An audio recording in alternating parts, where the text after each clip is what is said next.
The Athletic Football Show is presented by State Farm. State Farm offers surprisingly great rates. Whether you're a quarterback who calls plays in the huddle or an armchair quarterback who calls the game from your living room, State Farm has you covered with surprisingly great rates on car insurance. Because like a good neighbor, State Farm is there. Get a quote today.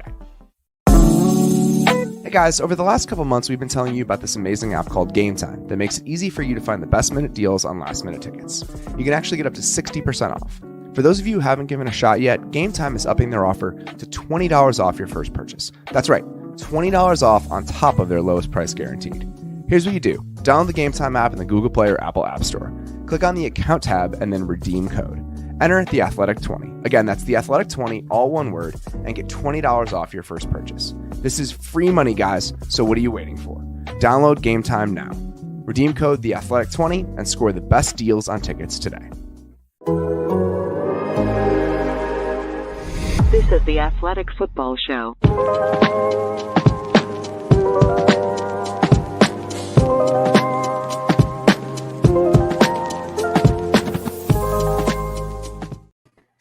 Welcome to the Athletic Football Show. I'm Robert Mays. Joining me tonight is my good friend Nate Tice. Nate, how you doing, buddy? Doing well. The trifecta of nights. We joined the NFL with this super wild card weekend, and we get to see Troy Reeder lead the Rams to victory. I was laughing so hard when he made that play. I was laughing so hard. I was going to make a joke about it on Twitter. It's like, you know what? Trying to be nicer. Not even to Troy Reeder. Just putting that stuff out in the world. I always have reservations about it. It was mostly about you and the fact that Troy Reeder made a huge play in this game. You were the only person I could think about in that moment. I got tagged about 3 or 4 times. It's about Troy Reeder is a new guy now. Just keep swimming with him. But it's Amir Smith-Marset and it's Kendrick Bourne and it's Troy Reeder now. He's Troy Reeder for the wrong reasons. Wrong reasons. But so one tie, all tie. We're going to talk about the Cardinals' future a little bit later on this show. I think that coming out of that game, that's the most interesting aspect of this in my mind. But let's kind of just go through what that game was like. I mean, just an absolute beatdown. From the first possession. When we go through these games, and one of the little sections that we kind of unofficially hit is, when did it turn? When did it feel like the game kind of flipped? It felt like that the whole time. Yeah. From the first time the Rams scored into that second possession that the Cardinals had, it just felt like the Cardinals were on the run the entire game. And the Rams offensively, after that first drive, just pulling all the right levers at all the right times. Yeah, the fade ball felt like an exclamation point. It really did. Like, here we go. Yeah. Yeah, exactly. It was like, oh yeah, we that was casual. Like, that's kind of what it felt like. It was like everything leading up to that and just Stafford going exactly to the right spot with it. That's what it felt like. And this was the first time I've really, in a while, maybe since early in the season, that the Rams defense felt like they had speed.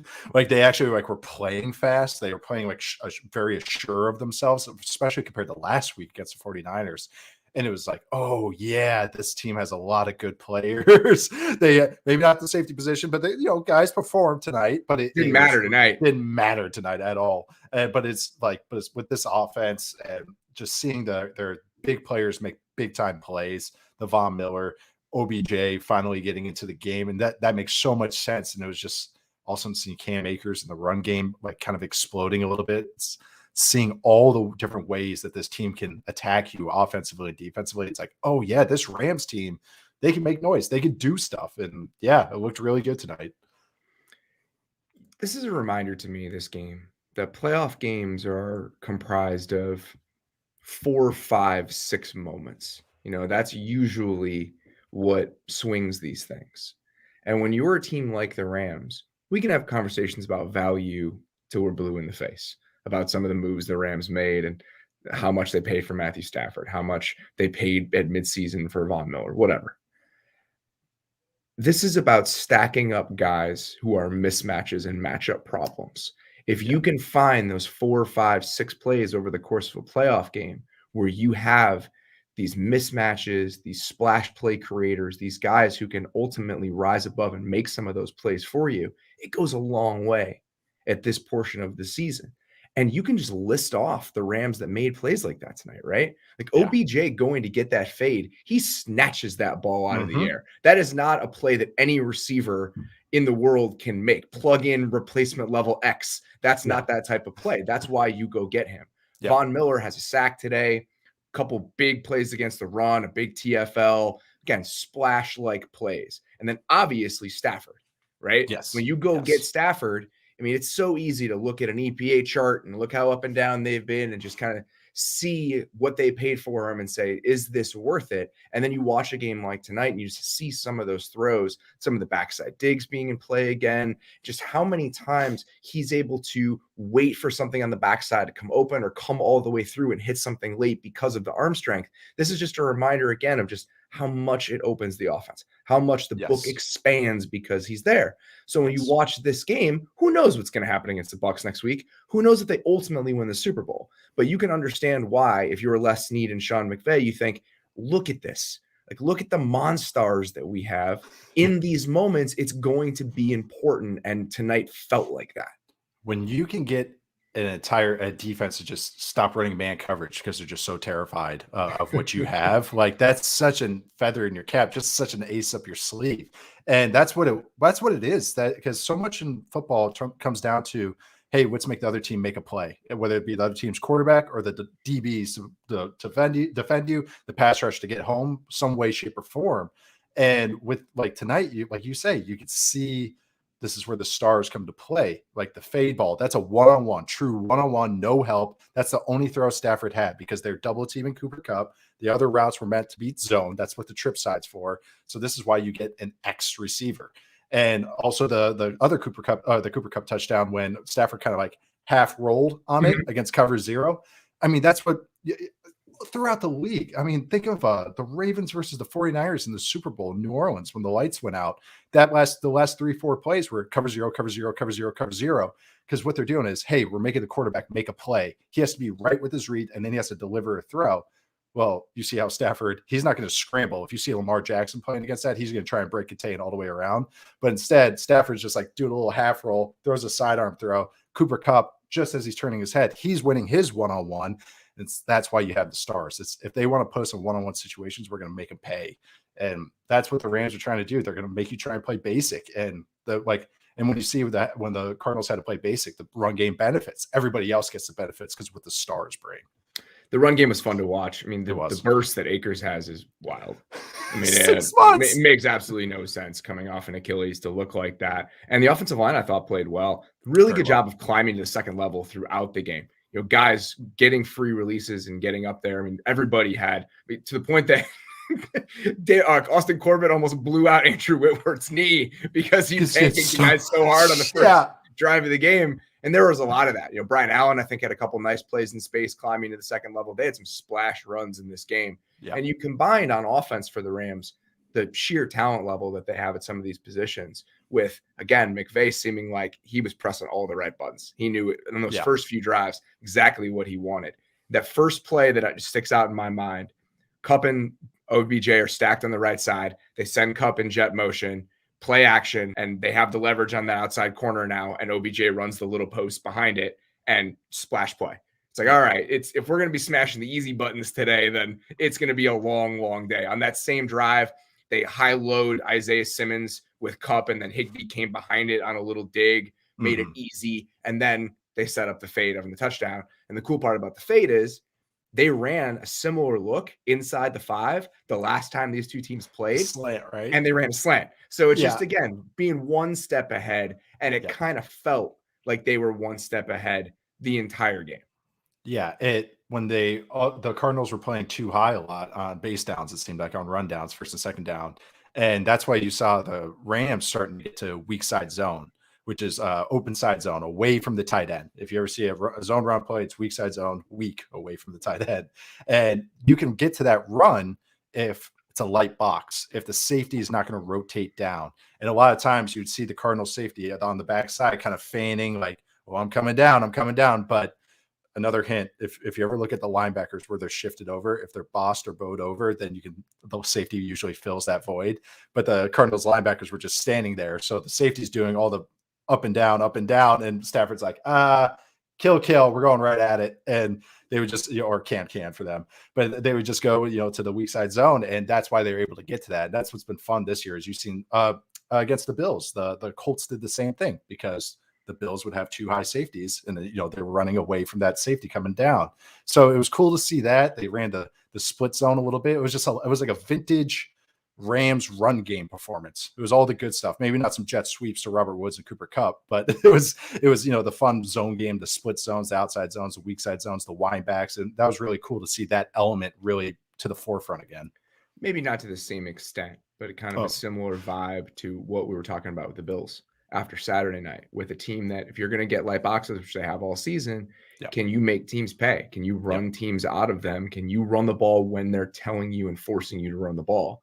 The answer for the Rams recently has been yes. When they kind of transitioned to Sony Michel as that more physical, steady presence back there, that was one way of doing it. Now you have those 5-6 yard Sony Michel runs turning into 14-yard Cam Akers runs, and things suddenly start to get very interesting. Speaking of Akers, the one play that stuck out to me, there was a play on their third possession where they bought Budda Baker off the right side on a blitz. And I hope Budda Baker's okay, by the way. I mean, that's just one thing that's going to stick with me. Really fun player, super smart guy, really thoughtful. I talked to him for that Cardinals defense piece I did earlier this year. Just really appreciated that conversation that I had with him, and such a fun player to watch. And his style of play is just really unique. And those moments are really hard to watch. So I'm thinking about him, and I hope that everything we hear about that in the next couple of days is okay. But he comes off the right side, and Akers does a great job of picking it up. Great job. And when you blitz this Rams team, you're in trouble. And at a certain point, you feel like you have to when they're moving the ball that easily. But Akers picks it up. Stafford's reading the right side, doesn't like it, comes back to a little reverse whip to Higbee on the back side of it. When they're playing like that, when they're blocking that stuff up and hitting backside in breakers as the last break in case of emergency option, that's when you're in a lot of trouble. And then on that same drive is when they hit the little fade wheel, whatever you want to call it, to OBJ out of that little stack. Another just win by design. When you're winning by design and your players are better, that's the result you see tonight. It's when you're getting to the number 4 read against the blitz. Usually we talk about blitzing a lot as quarterbacks go one and done, right? Or one and scramble, maybe get to the step you want to see is that they get to number 2. But when you're getting to backside whips or the digs, those are number 3, number 4, and you're going against a blitz. Usually you're warm, quote unquote. Quarterbacks are warm. You're not hot, but you're like, okay, I know I got to get rid of this ball. But not the Rams. Nope, we're hunting for deep digs. That's where you see the trade-off with Robert Woods and OBJ being on the backside, because that's kind of where the Rams would have them. A lot was being the backside dig guy on those deeper concepts. Van Jefferson or Cooper Kupp would be the over guy. And Robert Woods is a little more detailed with his routes, but then OBJ catches the ball and it's like, oh my God. Yeah. It's a different level. And that's what's the trade-off. It's like, he lacks some detail, but oh my God, get the ball in his hands and just let him go, because that guy moves at a different speed. And when you Stafford actually can get to those throws in the progression of the play, and it's not just some designer play, like, oh, we're just going to spam OBJ. That's so scary to get to for an offense. And they're doing it against blitzes, which is even crazier. Speaking of blitzes, that's what really stuck out to me about the Rams' approach on defense. They were bringing 5-man pressures all day, and right off the bat, and just little different flavors throughout the game. Eric Henderson is their defensive line coach. He's been there for several different years through a couple of defensive coordinators, and I think that they've done such a good job of finding ways to get Donald one-on-one, right? Like that's not easy to do when teams are so focused on him. But a couple different ways they did it in this game, where they'll have 3 guys to the right side just to set up one-on-ones for him. They'll have the nose on the backside cross the center's face, so it sets up an artificial one-on-one. They'll bring 5-man pressures. And they did that consistently in this game. I mean, even the Troy Reader sack is a 5-man pressure, and they have the nose slant all the way across the center, so Reader's one-on-one with the back. Like they just had such a good handle of what the protection schemes were going to look like from this Arizona team and how to take advantage of them in those high leverage moments. And you could see how disciplined they played. Like they were playing fast, but not out of control. I think which is always what you want. I mean, in any type of sport. And it's such a difference from the first game that they played against the Cardinals in LA, where it was like they were hair was on fire, but they're running right past Kyler. Like it was like Kyler was taking his deep dropbacks, and so were the pass rush lanes. They were like 12 yards, 14 yards. Did you see that they were folding guys back behind every once in a while? It's debating. It's on the non-twist side. Yep. So on the stunt side, they're trying to get home with the stunt, and then it looks like he has the front door to go out of on the other side. Yep. But you have somebody folding back to be It's there waiting fool's gold. for him. It's a really good idea, and that's gets back to this idea in the playoffs. These are matchup games, man. Yep. If you got answers for one whole game, this is what can happen. You can just totally solve a team and make them look silly for 60 minutes. I mean, these two teams played in the regular season twice, close games. It's not as if this is some crazy outcome. It's like, oh man, I guess the Rams are just way better than the Cardinals. But these types of games, if you have the matchups, if you have the game plan, you can blow a team's doors off. And that's exactly what happened in this game. One more person I wanted to mention on the defense, Leonard Floyd is such a weird player in a good way. Like he does so many things that aren't necessarily the way that a true $15 million edge rusher would affect the game, but he still affects the game. Like the play where he forces the interception on the screen because he just blows up the right tackle. That's just a length, power, explosion thing. No finesse to that whatsoever. There on the same drive where Donald had his sack, they had a little stunt with Floyd and Gray Gaines, and Floyd just ear-holed the guard on the stunt. I mean, it's a small thing. Like most guys can do that, but just the physicality he plays with, and just he's a super role player. Like we say that a lot with super role players. He is the epitome of a super role player. I just noticed him in a bunch of different ways tonight.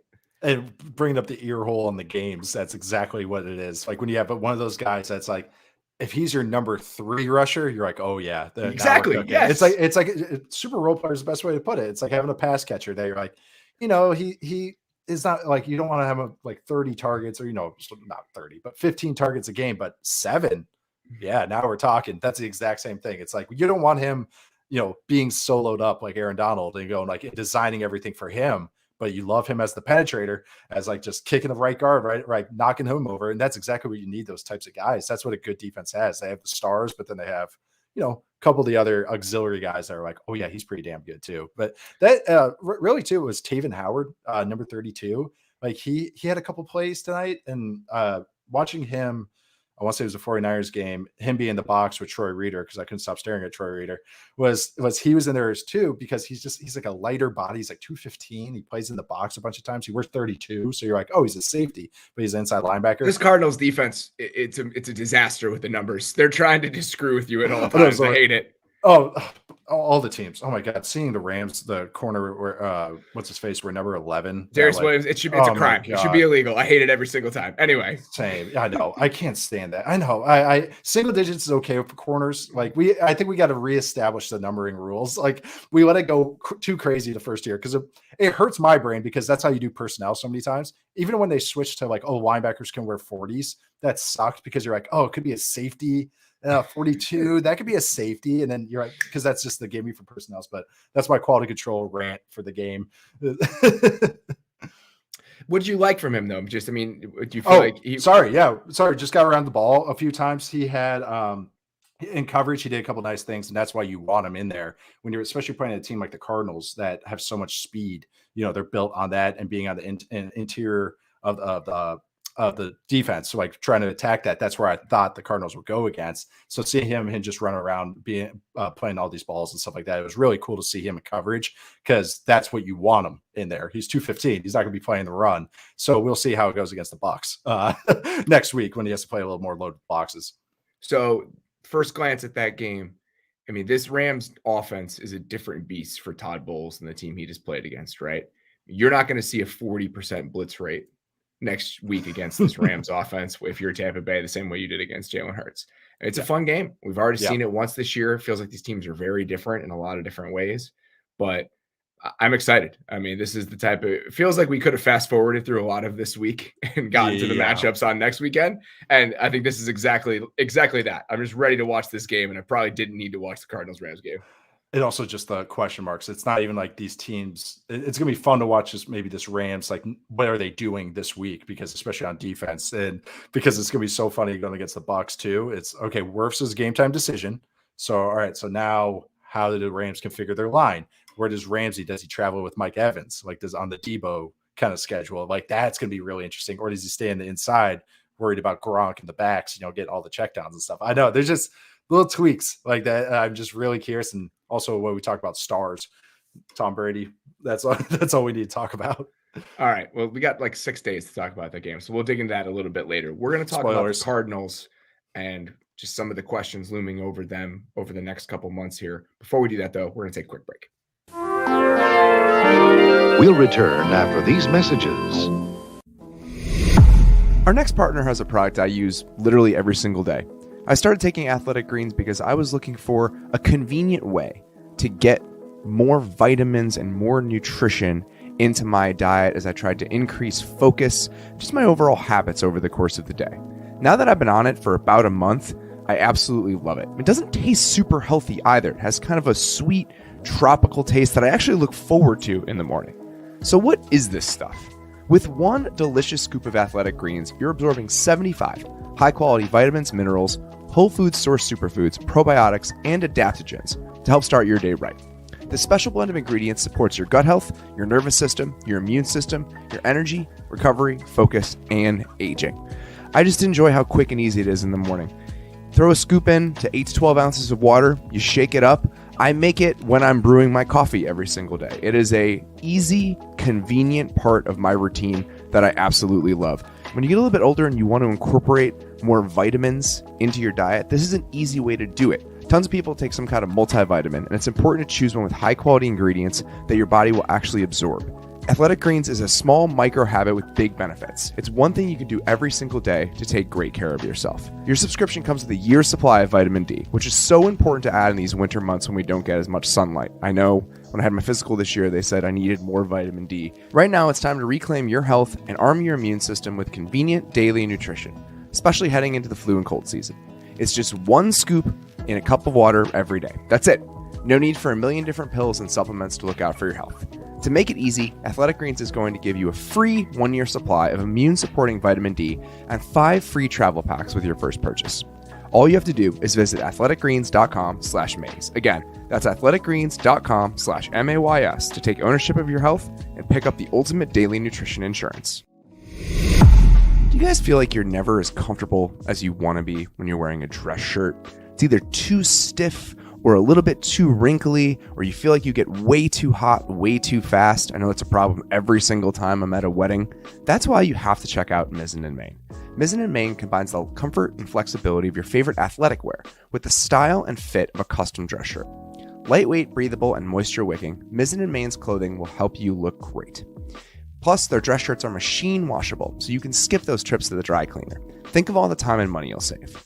Their story starts with a hot day in Washington, D.C., when Mays and Nate's founder saw a guy running up the hill in a sweat-soaked, wrinkled dress shirt and thought there had to be a better way. Since then, they've set out to make you feel comfortable and keep you looking great. They may have gotten famous for their dress shirts, but Mays and Nate now makes incredibly comfortable flannels, no-tuck shirts, performance polos, chinos, and so much more in all performance fabrics with modern tailoring. With Mays and Nate, it's never felt better to look your best. They've got over 30,000 5-star reviews, so you know they make a great product. I have several Mays and Nate items that I wear consistently. Their sweaters are some of my favorite ones. You can either dress it down to go run some errands, you can dress it up with a pair of jeans and wear it out. I love the fit. I've really enjoyed wearing that, and I love their performance polos that I can wear to play golf, and the pullovers when it gets a little bit chilly and I still want to be comfortable while playing 18. I'm so thankful I found Mays and Nate. It's amazing to have functional stuff that still looks great and dress shirts that don't send me to the dry cleaner. Whether you're working from the golf course or taking conference calls in the courtyard, we've got good news. Right now, if you go to maysandnate.com and use promo code MAYS, you'll receive $35 off any regular price order of $125 or more. That's $35 off when you go to MIZZENANDMAIN.com and use promo code MAYS. ExpressVPN lets you access the internet as if you're in a different country. Netflix has different shows and movies available depending on where you are. With ExpressVPN, you can unlock thousands of new shows and movies from streaming libraries around the globe. There are hundreds of VPNs out there, but ExpressVPN is ridiculously fast. You can stream everything in HD quality with zero buffering. ExpressVPN is available on every device: phones, laptops, tablets, even your TV. ExpressVPN works with many streaming services: Netflix, Amazon Prime, BBC iPlayer, YouTube, and many more.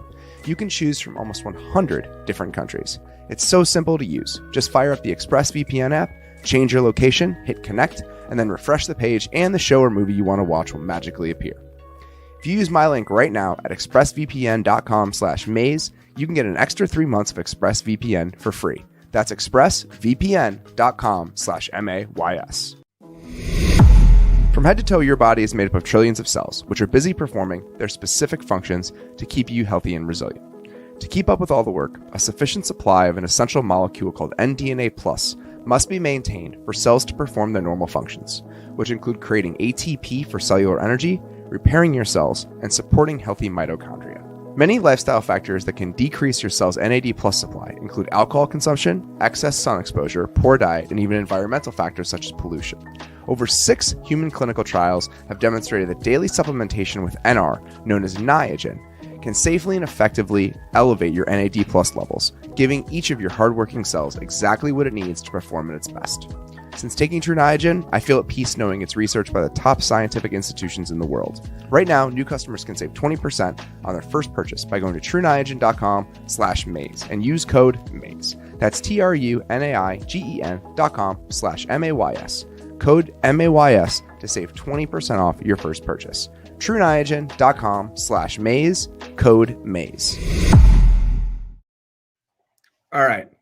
It's time to talk about what happens next with the Arizona Cardinals, because I think you could think of this in a couple different ways, right? You could look at what this Cardinal season was and say, it's a step up. Playoff game, made the playoffs. Offense took a step forward. Kyler looked like an MVP candidate for a huge chunk of the season. Before they lose DeAndre Hopkins, they've definitely feel like they figured out a different gear offensively. They lose him. They take a step back. Ultimately, season fizzles out, but things are progressing in the right direction. If we do this, do that, X, Y, maybe we can get over the hump next year. We're building something. Or you can look at it and say, have we reached a ceiling with whatever this offense is, with the way they've built this team, with this current structure? Are you really lying to yourself when you say Kyler couldn't be more with different help or a different plan, and he's too good for them to hit this sort of wall? I understand it both ways, but I do think that's kind of the deep down existential question that the Cardinals are going to have to ask themselves this offseason. Yeah, and when Cliff took over the team too, we got to remember that roster sucked. That was I agree. It was a barren roster, and then they got Kyler, and that first year is whatever. Hey, I hope to see some fun. Let's see what happens. Last year started hot, trailed at the end of the year. But kind of tapered off. Kyler got hurt. It was almost deja vu this year a little bit. I haven't seen anything from Cliff, and I know I've been hard on him on this show several times, but I came around a little bit this year. Was that there's no adjustments that happened throughout the season or the game. It just seemed like a lot of the times it was playing a one page behind when things weren't going his way. Beginning of the year, especially when they're blitzing teams offensively, they're just getting after him wave after wave. But that's always been the joke. It's Kyler, go do something. You never know what their play is. We can say, oh, it's an air raid offense, but not really. I mean, you get the ball out quick. I guess that's a little aspects of it. Terminology, I'm sure there's some carryover. They run mesh. I guess, there's a lot of wide receiver screens. A lot of wide. Oh, yes, to replace the run game. But then that was the thing, too, is they actually had a good run game, which that's a whole other discussion as well. So it just felt like, to me, it was just throwing shit against the wall, seeing what sticks. Hey, we got Kyler. We got DeAndre Hopkins dunking on guys. Okay, but then what? What happens when you get one arm tied behind the back? How do you pivot? What's your new path to success? And if you want to be an offensive head coach and calling the plays, it's like, well, that's going to fall on you, however that goes. And it just seems like this roster is just, it's patch holes. Like, JJ Watt's nice and seeing him come back, but it's like, is he a long-term building piece? A Rodney Hudson, is that a long-term building piece? An AJ Green, like, just it feels like this roster is like in a win now stage, even though Kyler is so young. And that's just such a weird dynamic to be in. It just feels to me it's the same issues that we've seen the 3 years with Cliff at the helm. But I also do think that the roster is a little rough. And I think whoever's going to be calling plays there, if it's Cliff still or whoever comes next, it's the Kyler offense. Like he has his limitations in certain ways, but it's exciting and everything. But is it going to be a lot of the Kyler offense, or is there someone going to get in the ear and be that Matt LaFleur type that kind of bridges Kyler offense with other ideals and other like kind of concepts? Who are the 5 best players on the Cardinals? Like, serious question. Like, if you were thinking about the build outside of Kyler, if you were thinking about the building blocks, like the guys who are the foundation of the Cardinals roster, who are the 5 guys that you would say? So it's Budda Baker. Yep. It's Kyler. It's, DeAndre Hopkins, I guess, but he's what? Is he about to turn 30? Is he 29? 30. Yep. About to turn 30. The 2 first-round picks from the last year, the linebackers aren't guys that you're like, oh, wow, that's going to be a future star. They're still question marks. I mean, for better or for worse, it's first and second year. Zaven Collins and Isaiah Simmons, their corners are barren. I mean, it just is. Offensive line, DJ Humphries is fine. He's a solid starter at the left tackle position, but other than that, on the offensive line, James Conner is your best back. You like Edmonds, but I'm trying to go over the whole roster in my brain right now to try and think of 4 and 5 right now. That's Christian Kirk.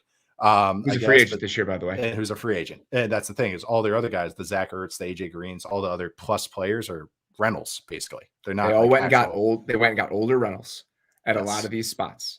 And I think that you can see those older rentals with big names and think, oh man, look at all the guys they added this year. Yeah. But you look at kind of the underlying foundational aspects of the roster, the connective tissue that we talk about, and it's not that good.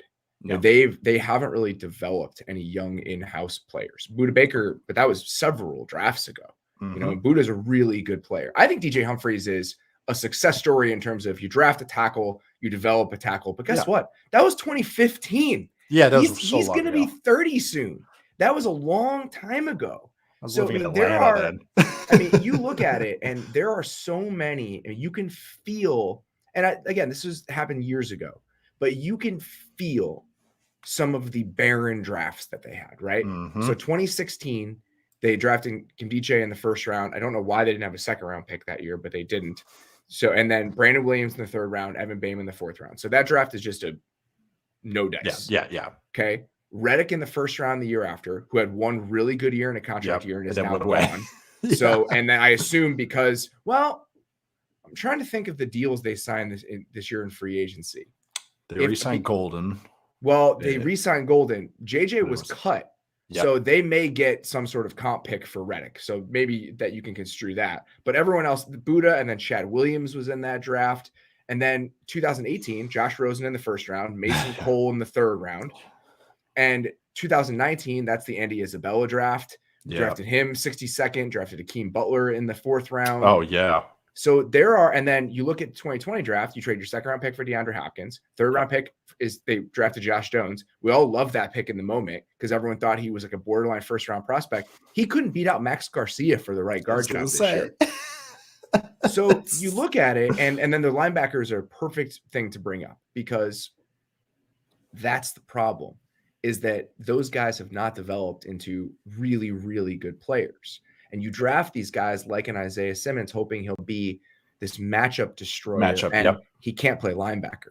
Nope. And it's the problem when you invest those sort of resources in that position, is that you don't need like a outstanding off the charts athlete to be a really good linebacker. It helps when it hits, but it's not a prerequisite.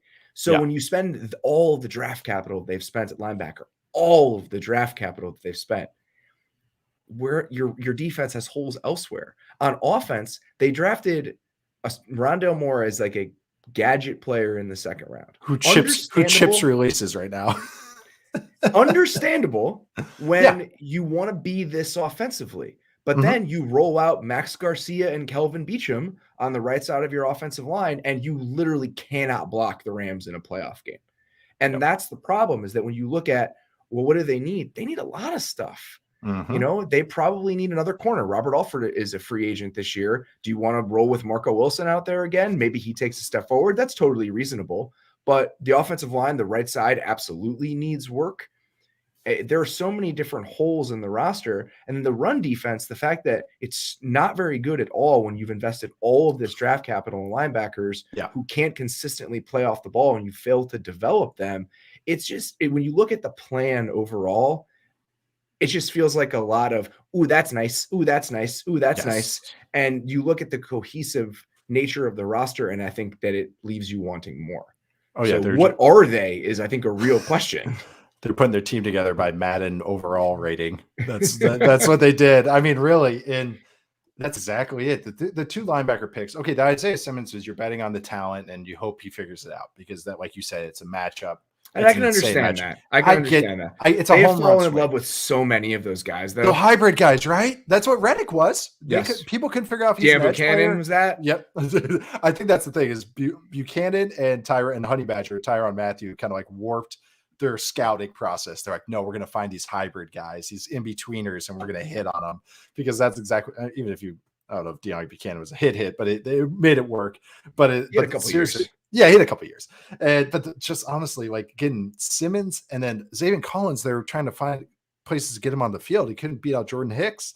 And also they're putting him He on couldn't the beat edge. out Tanner Vallejo in the second half of the season. And they're trying to find Hooks. Jordan Hicks was always playing. Yeah. But it was the fact that your first round, top 20 pick is not playing, 50 plus snaps a game is a huge, huge issue at a position that other teams are trying to get cheaper at. Like, I'm not saying that's the right thing to do, but I'm saying that's where you find these types of guys now, second and third round. So if you're taking a guy in the top 20, that guy better be playing 75% of your snaps. Honestly, just has to be on the field. And when you've spent 2 first-round picks at that position, and those aren't monster home runs, you can see where it leaves the rest of your defense. Yep. I think this team has some wiggle room in free agency. They have some money to make some moves if they want to. Jordan Phillips is a big contract that they also had to restructure in order to fit Zach Ertz under the cap. But there's a lot of things going on here. But they have some wiggle room if they want to add a couple pieces. They have their full slate of draft picks. I'd have to assume they haven't really made any deals. So, yeah. They traded away their 3rd round pick last year for Rodney Hudson, which is another good example of this, by the way. Understandable in the moment, but it leaves you in a certain place. Yes. So can you rationalize all right, if we maybe go get a guard in free agency, if we try to draft a tackle, if that's where we focus our resources, and from left to right, it becomes Humphreys, Pugh, Hudson, free agent guard X, draft pick Y at right tackle. You have DeAndre Hopkins back. You have Rondo Moore. We'll see what happens at those other receiver spots. Hopefully you can find somebody to fill one of those roles. And then next year, I think Chase Edmonds and James Conner are free agents. So that's something you have to worry about. My thing is I try to talk myself into this. We're just spinning our wheels here. Yeah. Like, are you going to get there and next year this is going to be a 9-8 team and we just went through this entire charade for nothing? That would be my concern. Yeah, I could absolutely see that on the horizon, but after the season that they had, I feel like you kind of have to commit to this again. Yeah, it's almost a 2-year plan. If you're buying back into it, you're like, hey, he's in here for 2 more years because he has to see this out. That's kind of what it is, though, because like you say, if they go 9-8 after doing those types of moves, I like that plan though. Nice job. Maybe you should be GM. But it was it's a nice plan for like what. That's really what. If I were the GM, every single meeting would start with, "We need better offensive linemen." So I mean, sign a guard free agency, draft a tackle, sign a guard free agency, and take a receiver in the 2nd round. That's that's your team building strategy. But honestly, like really, that's what it is. But say next year they go 9-8, or they squeeze in with the 7 seed, and some of the guys, the young guys, actually look okay. And this, like, now are you talking yourself in the cliff again? What if he hasn't adjusted? What if Kyler gets hurt? Kyler fades in the 2nd half of the year, and then you're kind of in this sand pit again. So I don't know if that's what you want or not. That's what's kind of like so weird about this franchise, is that I could see them talking themselves into anything. The problem is, one more year in the sand pit. It's like, all right, it's one more year. Again, we've committed to this vision. We're a playoff team. You see what adjustments you can make. We're looking at 19, 20, 21, 22. Those are the first 4 years of Kyler's deal. So we're at 2023 now with him on his 5th-year option, and you have his cheap years, and that advantage that you can create is up in smoke. So I think that's kind of the the long conversation you have to have with yourself in the mirror is like, what are we doing? Where are we going? Yeah. Are we really closer? Not even are we closer? Because I think there are going to be two different things, right? You can be closer, but not within real reach. Like, have we reached our artificial ceiling where even if we, on paper, all of the optics, we have improved, but we're really no closer to the ultimate goal because this group can't take us there? And I think that's the question that you have to ask. I don't know the answer. I really don't. It's a tough thing because you look at what they've been in stretches this year, and you look at what Kyler's been in stretches this year, and it's easy to talk yourself into we're close. We're close. He absolutely took a step forward. The level he was playing at this year, and again, just some of the eye-popping plays that he's capable of making. The whole shot to AJ Green today. Yeah. That throw. Like those throws, his highs are as high as anybody's as a thrower, let alone what he can do with his legs and out of structure and all of that other stuff. So I can understand talking yourself into it. I get how you just get there and the rationalization starts to pile up because of all of that stuff. But at the same time, I'm wondering if you're twisting yourself in circles and ultimately you're going to be disappointed when it's this time next year, you've fallen just short of the playoffs and you wonder what we're supposed to do next. And it feels exactly the same. It's the third story. It's the third season in a row where it feels the same. Yeah. And absolutely what you said about Kyler, that's even his intermediate throws throughout the year have gotten better, operating from the pocket. He makes his teammates better. And that's what they hit it. Like he's a very, very good quarterback. It's now, do we keep running mesh out of empty every third down? Do we keep is that working? Is that, hey, Kyler's comfortable with it, but is it what you want? Where's the ceiling? What ceiling are you building? That's what the Cardinals have to figure out. I think this is him being that type of quarterback that makes his teammates better. He's a high level quarterback. Yep. I think you can look at it two different ways. And I think this is the question at the center of all of this. Do you say when you have one of those guys, you're always pretty close? It's worth the tinkering because why blow it up or why start over when you have that at the center of it? You're always closer than you think. Or do you go the other way and say, we have one of those guys, we have to get the most out of him. We can't have those kind of shackles on him where we're pulling him back in any sort of way. Because when you have one of those guys, you need to do everything you can to be a top 3 offense, a consistent offense, like a world-destroying offense. Yes. So I think you can look at it both of those ways, and what they choose to do and the way they choose to look at it, I think ultimately will decide how they approach this offseason. Yeah, we were talking about the Jaguars, their offense side, or what they should do, their next step. It's, hey, let's just build a superpower on offense around our potential star quarterback and then figure everything else out. And that's what you should do. You already answered the question with Kyler. He's borderline star quarterback. Like he was an MVP candidate for the first half of the year. We're done. We're good. Hey, he can make teammates better. He lifts our bar every single week. He can cover up us running 5 plays, and just make things happen out of structure. Okay. Why don't we just build an identity where it's like, hey, let's just make this team a 40-point. Any week they could drop a 40 burger on somebody. That's what it should be. But now are they going to do it in a way where it's like, hey, let's get like you said, the shiny toys. Let's get the weapons for him, even though he makes his teammates better. Or do we get let's protect him and let's make that better so we get the superpower. So we'll see. We'll see. The Cardinals don't do anything normal, it feels like. So we'll see. This is the same franchise that took quarterbacks 2 years in a row. So I think we definitely should have spent more time coming into the season looking at the idea of the Cardinals rolling out Max Garcia and Kelvin Beachum as the right side of their offensive line in 2021 as a real thing. Kelvin Beachum, by all accounts, is a wonderful guy. I've had conversations with him in the past. Stellar marks from anyone who's ever come in contact with him. He has been a plug sort of offensive tackle for the last few years. I mean, Max Garcia, we're years removed from him being part of those teams in Denver. It's the fact that that's your right side with a quarterback you spent all of these resources on. It's like, man, I don't know. I really don't know. And we just didn't think about it at all because, again, we got distracted by the shiny names. And it's easy to forget that the foundation of the house has cracks in it. Yeah. The most excited we got, like me and you, was, hey, oh my God, they got Rodney Hudson, because it was Like that was the first semblance. I was like, hey, they're putting competency around Kyler. That was my first like inkling of that. But then, yeah, like you say, all of a sudden you see Garcia lining up at right guard right next to him. You're like, oh no.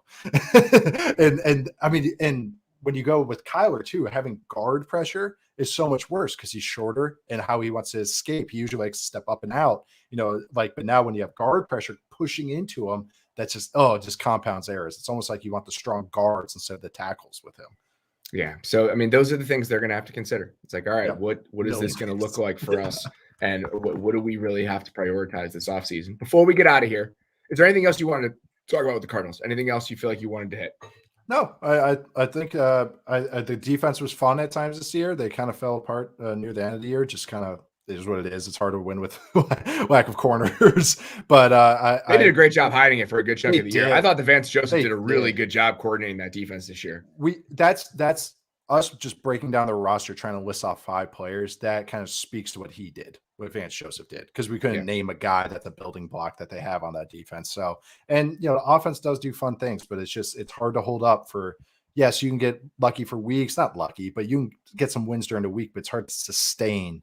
And I think that's why they fall off in the second half of the year. It's just that they can't pivot. They can't find that new path, that change up, whatever idiom I've thrown out here on the show. But it's like that's the struggle with Cliff, not only just in game, but throughout an entire season, is finding that next answer when teams start taking away the number one answer on stuff.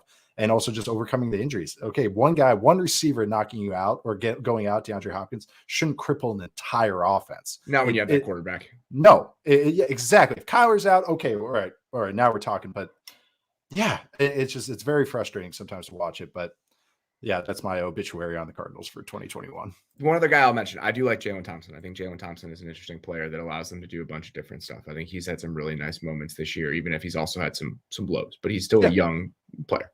All right. Very quickly.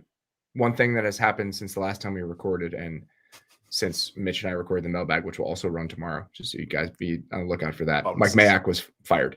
By all accounts, in a very strange way, according to everything that's come out from Albert Breer over the last few hours. He did not know that the scouts did not know. They were apparently requesting people for the GM job while the scouting staff was still working. Yep. Cool franchise. Good job, guys. That's what they do. That's kind of what they do. They live in their own world. We talked about the Cardinals live in their own world, right? The Raiders are, it's not La La Land, it's LV land, but it's kind of, that's just what it is. It's just their own situation. They're their own franchise. Anyway, they need a general manager. We talked about this a little bit. We don't spend a ton of time on it. We talked about it in our Raiders postmortem, the idea that the roster's kind of interesting. I think that you can talk yourself into it because they do have some really good players at premium positions. You have quarterback play that you don't always have when you're walking into a new team, a blank slate, a kind of a canvas, and is it from a team building perspective? So, obviously, you always have to consider the type of shit that happened today. Like that's the consideration when you're going to take this job, is that you have to worry about who's in charge and you have to worry about the way they operate. And there are going to be hangups and challenges associated with that. But if you just look at the football side of it, I think it's a pretty interesting gig. It is. A little room to work with, and like you said, it's competent quarterback play, which is not a lot of teams. Look at all the other openings that are happening right now. A lot of question marks at that position. And that's the biggest, GM, head coach, quarterback. I mean, those are the 3 answers you have to fill out. But like you said, it's always the ownership. It's always starting at the top. You have, that's the situation you go in when you're part of the Raiders. It's just, it is what it is with that. So that also that casts the whole search in a whole new light, because it is what it is. Like that's just their situation. They're not another normal football team, but like you said, just strictly football side and cap side, they have their picks, they have Carr, they have, like you say, a couple interesting pieces with Renfro. Darren Waller's getting a little older, but they have some nice pieces throughout. Max Crosby. So it's got some bait on the hook. Like as opposed to some of these other teams you look at and you're like, oh man, they got a middle pick. They don't have stuff that could trade for a quarterback. I'm not sure if he's the guy. At least the Raiders, it's like, well, at least I have this answer, and maybe we can find a better answer if we get creative. And what can you get for the quarterback? Fun. If you want to trade the quarterback, there's also an option, right? Yep. So there's a way to kind of stock the chest. And I feel like with the Raiders GM job, it's similar in my mind to the Bears GM job, right? where the void of leadership elsewhere in the organization creates a need for that. I hold the football vision. I am the centerpiece of the football side of this organization. That's what they wanted Gruden to be. Like, they understood that vacuum existed. So you try to go get a figurehead like Gruden was. Obviously, we know how that worked out. But you need a GM who's going to come in and isn't just like, I'm just going to be holed up picking the players at 2 a.m. in a dark room. That's not what this is. This is the person who needs to be everything for that organization. Yes. Unless they go get another coach that they think can be that. And maybe it's a Harbaugh, whatever. But this is one of those franchises that needs somebody like that. You know, there is no apparatus that's already in place where you just slot a head personnel guy in and he can just kind of put his head down and go to work. They need something there. And I feel like those are the types of guys you have to be looking for with this job. Somebody who's going to set that vision for the organization. You mean being a head coach and a GM isn't just picking players and calling plays? Like, there's actually other stuff that goes into it. you'd be shocked about that. Wow. Yeah, but that's exactly it. They need to be more than just a ball coach or just a scout. Like that's what exactly it entails, or a guy that can do all of it, like you said. But interesting franchise, as always, the Raiders. They never cease to be entertaining. I'll never forget when I did the story about them, about their offensive line that year where they were really good in 2016. And I was up there, talked to your dad for it. And I was just in their locker room, their practice facility. And I was like, this is the facility? Like, this is the locker room where the NFL team gets ready to go practice? Yeah. I was just blown away by it. After renovations too. I was just blown away by it. I was like, man, this is really just a different sort of thing. I mean, obviously things have changed now, right? I mean, that's why they moved and everything else. But it's always interesting when it's the Oakland Raiders. I grew up at Winter Park in Minnesota before. Same deal, by the way. Same sort of situation. You got the boat outside. That was there from 1968. Nothing had changed since then. And then we went to Jacksonville after, and I was like, and they practiced at the stadium there, and I was like, oh my God, like what? The real quick story. This is the difference between a Red McCombs Minnesota Vikings team, and then when my dad went to Jacksonville, and I went to the equipment room there in Jacksonville. I'll just say it like this: I was a head coach's kid. I got a hat, a shirt, and a pair of shorts. I never got a sweatshirt. Nothing. Not that I really in Minnesota. That's what. Yeah, my bad. In Minnesota, not that I like asked for it. That's just what was normal. That's just what we got. We're on a budget. Go to Jacksonville. First time I ever go there, the equipment guy there, he's like, "Hey Nate," and my dad's like, "Hey," he wants some cleats and stuff. I was like, "Oh, I can get cleats. Holy crap, cool!" And the equipment guy there just hands me a gigantic 10-gallon garbage bag and just goes, "Have at it." And he just let me walk through the equipment room, however much you could fill up. But it was just one of those things where it's like, oh, NFL teams are all run pretty different. That was my first exposure to that. Now it's so funny when you go to Minnesota and they have that palatial gorgeous complex. I mean, it's absolutely ridiculous. Ridiculous. All right, guys, that's all we got. Just a heads up, if you want to hear more about the Rams, please go listen to 11 Personnel with Jordan Rodrigue, who we talk about all the time on the show, does an amazing job covering the Rams, and Rich Hammond, who is also with us at The Athletic. If you're a Rams fan and you don't listen to 11 Personnel, I highly recommend you fold that into your routine. You will not regret it. Another thing to keep an eye out on, Wednesday, Dane Brugler and Lance Zierlein are starting their draft podcast on our feed. The first episode is going to break down just the lay of the land, the landscape of this draft class, how it's kind of muddled at the top, but the middle tier and kind of the meat of the first round is actually pretty interesting. They're going to talk about this quarterback class. It's a little bit different than the last one that we talked about last season. So please go check that out. Dane and Lance are going to be with us on Wednesdays throughout the draft. You know, we're also going to be coming to you guys several days a week in the offseason. So it's not replacing anything that we're doing. It's just an addition, and an addition that I am thrilled to have. You know, there are a lot of NFL fans right now that are not watching their team in the playoffs. They're already on to draft talk. The new season. We have brought those guys in to start that show now with you guys in mind. So please go check that out on Wednesday. I promise you will enjoy it. We will be back with Mitchell.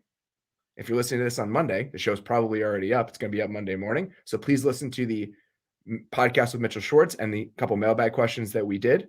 For now, we really appreciate you guys listening. Please go rate and review the podcast on your podcast platform of choice. It's the end of the season. It would mean a lot to me if you like the show.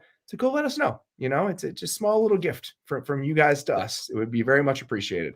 Please subscribe to The Athletic, theathletic.com/football show. So much great stuff every single day during the NFL playoffs. Indispensable coverage and content. If you are an NFL fan and you do not have an Athletic subscription, I don't know what you're doing. Please go get one. Theathletic.com/football show. We will be back later today with Mitchell Schwartz. We'll be back all week with a whole bunch of stuff. Appreciate you guys listening. We'll talk to you soon.